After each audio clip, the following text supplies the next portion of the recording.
Guys, sobrang hangin, di ba? Actually, hindi to yung first day. Talagang struggle ka magbukas ng door sa kotse. On Monday, a tornado spotted in...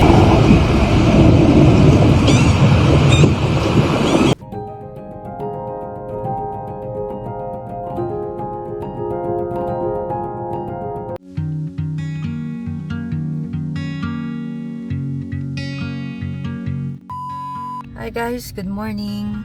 Galing tayo sa school and dumaan ako sa superstore.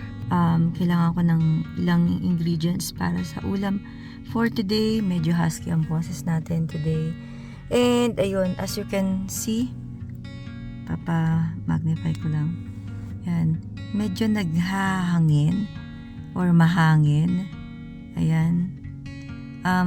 Nagpark ako sa medyo away from people kasi ano yan, pagka nag-open ng door and then hindi na agapan yung door, pwede siyang magbang sa katabi niya na car. Kaya ayan, sabi ko hihiwalay ako para sure na ayan, wala tayong katabi na sasakyan. So actually, hindi ito yung first day na sobrang hangin. Mas malala pa. Yan, kung naririnig niyo yung ingay.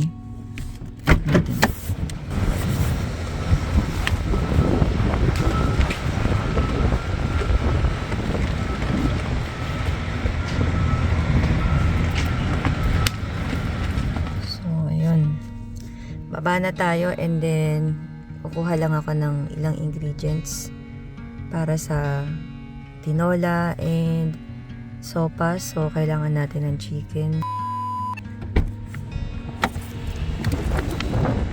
Kailangan kong kakanin. Door at init.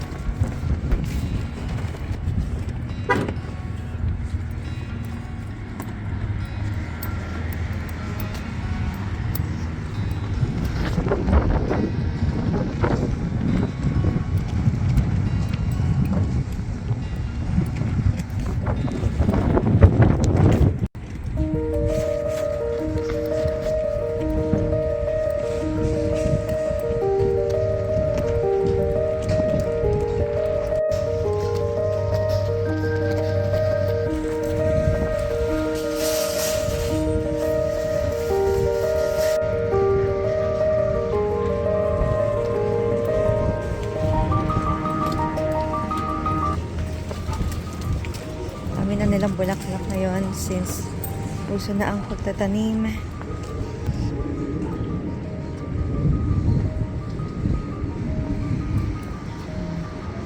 Halaman to. Manual.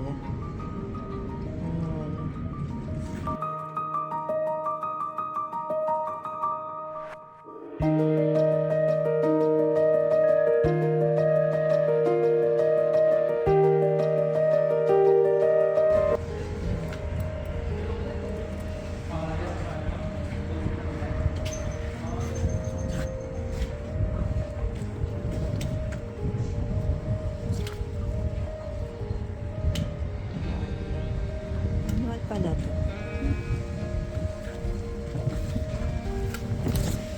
Pasok na tayo.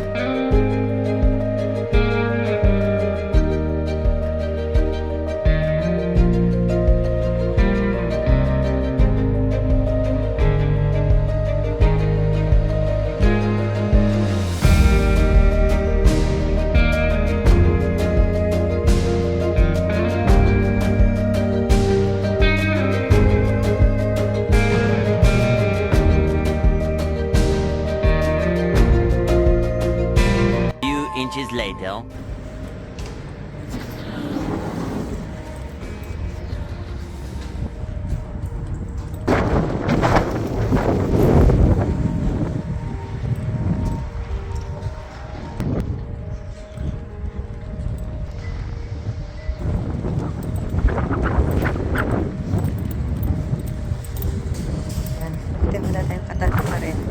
Delikado kasi pag humampas yung pintuan. So, meron na kaming nakitang ganong scenario before. Kaya malakas yung pwersa talaga ng hangin.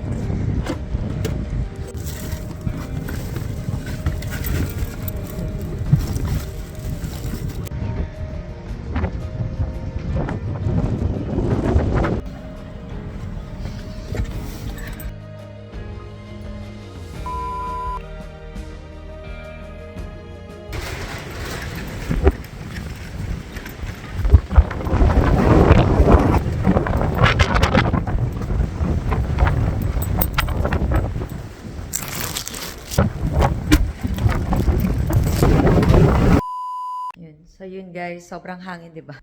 Actually, hindi to yung first day. So ang pinakamalala parang yung I think Monday ata 'yun. Talagang struggle ka magbukas ng door sa kotse kasi malakas yung force. May force siya. So actually ako first time ko na ma-experience yung ganitong hangin. Siguro may konti sa Calgary pero hindi naman ata nagkaroon ng news nun. Di ko rin din masyadong sure. Kasi masyado tayong busy nung Calgary days. Kaya ito, presently, malakas yung hangin talaga.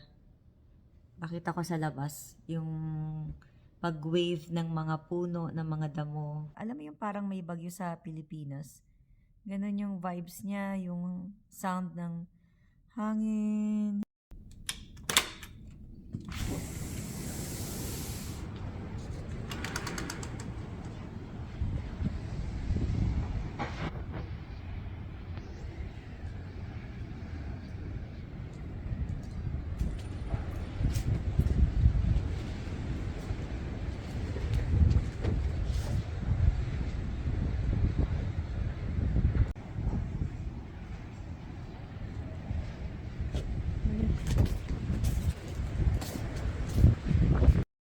Yun, so yun, malakas talaga. Malakas ang hangin and ilang araw na rin.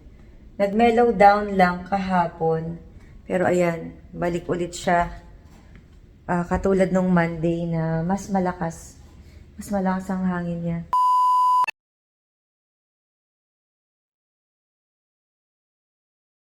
First time. First time sa Canada na may nag-traffic.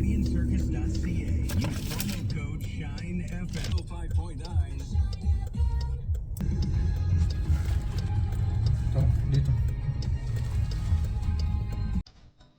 And thank you, officer. Since brown out tayo, ayan. Nag-traffic enforcer muna.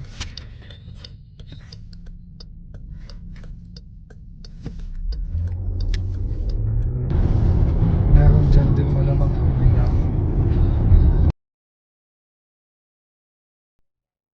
Brown out sa amin at 12 noon. And then, dun sa mga community groups din, nag-inform din sila na wala rin sila mga kuryente sa iba't ibang mga communities dito. So, hindi gumagana ang mga stoplight. On Monday, a tornado spotted in Alberta. This is in Edinburgh, where you can see a well-defined tornado rotating through the area.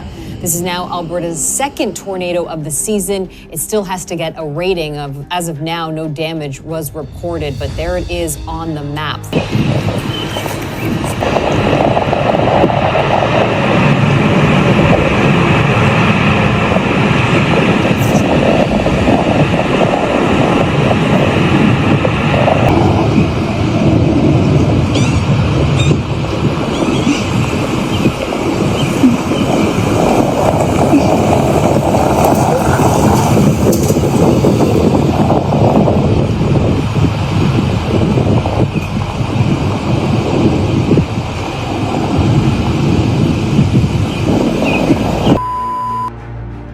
As of today, June 7, 2024, today is Friday, ay medyo ganun pa rin po yung situation. Pero nag-improve na sa tingin ko. Pero ayun, mahangin pa rin. And nga, nung mga nakarang araw, na-encounter ko itong news. And ang sabi nila na ang storm sa British Columbia na nag-create ng mga malalakas na hangin ang main reason bakit mahangin sa buong week dito sa Edmonton. So ang storm na ito ay nasa Saskatchewan pa rin and affected pa rin ang central and eastern part ng Alberta. And ayun nga guys, sa aming area ay nawalan ng kuryente. So nag-start siya ng 12 noon hanggang 3 p.m. So, ayun guys, salamat po sa inyong panonood. Please subscribe to our channel. Thank you guys. Take care. I'll see you again. Bye for now.